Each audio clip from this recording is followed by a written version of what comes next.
अस्सलाम वालेकुम, I am clinical dietitian अरूज हुसैन। आज इस टॉपिक पर हम बात करने जा रहे हैं that is menopause. Menopause basically क्या है? ये एक नेचुरल बायोलॉजिकल प्रोसेस है जो कि हर ख़वातीन में होना एक आम सी बात है। अब इसमें होता क्या है, इसमें आपकी जो ओवुलेशन है वो रुक जाती है, जो आपकी फर्टिलिटी है यानी कि जो अंडे बनाने की सलाहियत है वो आपकी ओवरीज में आहिस्ता आहिस्ता ख़त्म हो जाती है या रुक जाती है। अब पता कैसे चलेगा है कौन सी स्टेज में मीनोपॉज स्टार्ट होता है? दैट इज़ अबव 40, यानी कि जब आप 40 प्लस होते हैं, 40, 45 या मैक्सिमम जब आप 50 तक पहुंच जाते हैं तो आपका जो मीनोपॉज का स्टेज है वो स्टार्ट हो जाता है। अब इसमें होता क्या है नॉर्मली, अब इसमें जो आपकी जो ओवरीज हैं वो अंडे बनाना यानी कि जो एग्स बनाना है वो स्टॉप कर देती हैं। इन शॉर्ट कि आपकी जो फर्टिलिटी है फीमेल के अंदर, फर्टिलिटी की जो पावर है वो रुक जाती है। अब इसके सिम्टम्स क्या होते हैं, ऐसे कौन से सिम्टम्स हैं जिनसे हमारी फीमेल को पता चल जाएगा कि वो उनका जो मीनोपॉज स्टेज है वो आने वाला है या आ चुका है? तो सबसे जो पहला सिम्टम है वो ये कि हॉट फ्लैशेस बहुत ज़्यादा होते हैं, यानी कि आप जब रात को सो रही होंगी तो आपको बहुत ज़्यादा स्वेटिंग होगी, आपकी बॉडी में बहुत ज़्यादा इचिंग होगी और आपको बहुत ज़्यादा इरिटेशन होगी, यानी कि आपको सोते वक्त बहुत ज़्यादा बेसुकूनी महसूस होगी, ठीक से नींद नहीं आएगी। सेकंड नंबर पे जो सिम्टम आ जाता है वो ये कि एजिंग स्टार्ट हो जाएगी, यानी कि आपकी झुर्रियाँ आने लग जाएंगी फेस पे, आपकी जो स्किन है वो बहुत ज़्यादा ढीली ढीली महसूस होगी। और उसके जो अलावा जो थर्ड नंबर पे जो सिम्टम आ जाता है कि आपको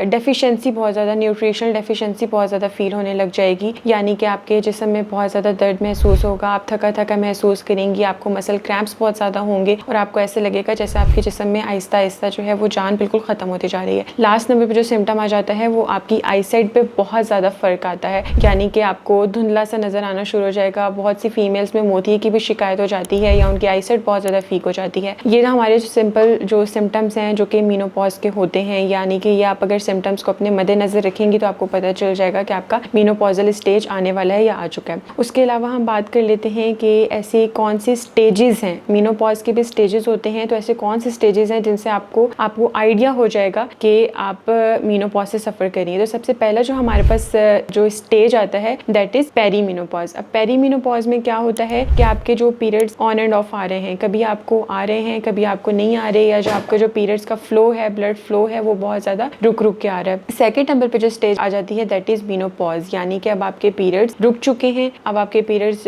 हार्मोनल फ्लक्चुएशन भी बंद हो गई और पीरियड्स भी बिल्कुल रुक चुके हैं, यानी कि और ये जो है 40 या 45 की एज में मैक्सिमम ये वाली स्टेज आ जाती है। लास्ट पे जो आपकी जो स्टेज आती है that is post menopause. Post menopause में आपको सारे साइंस एंड सिम्टम्स फील होने लग जाते हैं, यानी कि एजिंग भी होने लग जाएगी, न्यूट्रिशनल डेफिशिएंसीज भी होने लग जाएंगी, साथ ही साथ आपको जो भी हॉट फ्लैशेस या आपकी जो बॉडी में जो क्रैम्प्स या मसल क्रैम्प्स वगैरह होते हैं वो भी साथ साथ आपको पोस्ट मीनोपॉजल स्टेज में होने लग जाएंगे। अब इसके अलावा हम बात कर लेते हैं कि हम इसको डाइट से किस तरह से, हम इसको क्योर तो नहीं कह सकते, हम इसको क्योर तो नहीं कर सकेंगे क्योंकि एक नेचुरल प्रोसेस है, लेकिन हम इसको ओवरकम ज़रूर इसके सिम्टम्स को कर सकते हैं। तो हम अपनी डाइट में ऐसी कौन सी मॉडिफिकेशन हमें करनी चाहिए? तो सबसे पहला जो इम्पॉर्टेंट जो चीज़ है कि आपको अपना स्लीप साइकिल बेटर करना है, यानी कि आपको 7 से 8 घंटे की नींद लाजमी लेनी है। जितनी ज़्यादा आप अच्छी नींद लेंगी, पुरसकून नींद लेंगी, उतनी ज़्यादा आपकी हेल्थ अच्छी होगी। सेकेंड नंबर पे जो बहुत ज़्यादा जो इंपॉर्टेंट चीज़ है कि आपको अपने सप्लीमेंट्स का इस्तेमाल लाजमी करना है। आप फोलेट यानी कि फोलिक एसिड का इस्तेमाल लाजमी करें, आप मैग्नीशियम के सप्लीमेंट्स का इस्तेमाल लाजमी करें और साथ ही साथ आप कैल्शियम या विटामिन D3 के सप्लीमेंट्स का इस्तेमाल ज़्यादा से ज़्यादा करें। और उसके अलावा जो डाइट में आपने अपनी डेयरी प्रोडक्ट्स बहुत ज़्यादा यूज़ करनी है, जिसमें आपकी योगर्ट आ जाती है, चीज़ आ जाती है, एग आ जाता है, मिल्क आ जाता है। मिल्क आपने